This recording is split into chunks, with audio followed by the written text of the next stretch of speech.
Good evening. I'm Mohammed Moise from Istanbul, and this is Turkey's Economic Brief.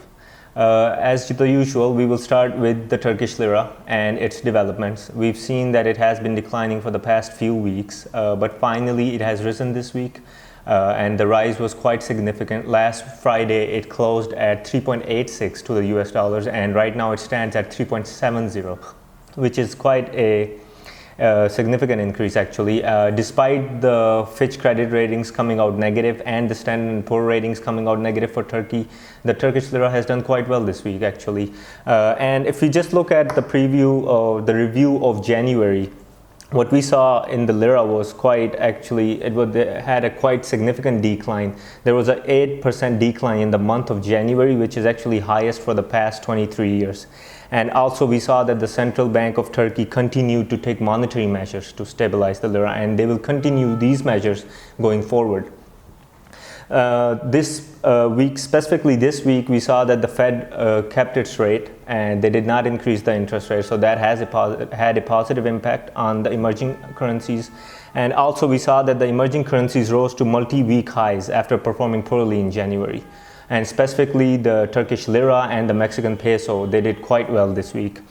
In addition to the record lows that the Turkish Lira had in January, we also saw that the inflation rate, which came out today actually, went up quite high. It's for January 9.2% inflation rate for Turkey, which was actually estimated at, forecasted at 6.5% for the whole year by the central bank, but now they've actually increased their forecast, and they're predicting that the inflation rate will be 8% this year. So that's somewhat of a negative, but overall we saw that it was actually a very positive week for the Turkish Lira.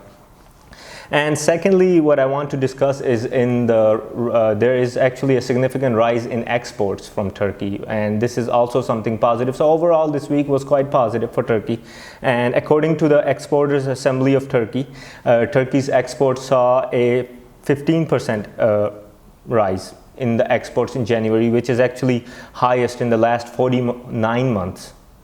And also there is a rise of 46% in the exports of fruits and vegetables from Turkey, and there was a significant increase actually in exports to Russia. And I think we really just see this because of the normalization of relations between Russia and Turkey that we've experienced, and this will basically continue to rise in the coming months. And also the exports to Iraq have risen quite a bit in the first month when we look at it in comparison to January of 2016. Growth in exports is a positive sign for the Turkish economy, and it is actually set to increase from last year, because the last year it declined from 2015, but hopefully 2017 will be quite a good year for the Turkish exports. Finally, another positive that we saw was the sales of cars. It increased 8% in January from 2016 to 2017 if we look at the same months. And although these are some positives coming out this week, and actually we've been looking at a lot of negative things that had been happening in the past few weeks in January, but finally we had somewhat of good figures coming out, which will be hopefully good for the Turkish economy moving forward. And although the investment outlooks, as I discussed earlier, came out negative for Turkey, the Turkish Lira rebounded, which was very good, and the central bank policies seem to have steered through the initial storm, and the initial short outlook of the Turkish Lira looks quite positive as of now. And we hope that the Turkish economy will continue to improve in the coming months, at least in the short term, as we lead up to the referendum in April. And that's about it this week, and I'll see you next week. And if you have any comments or questions, you can always ask down below in the video, in the comment section, and that's it. That's it from me.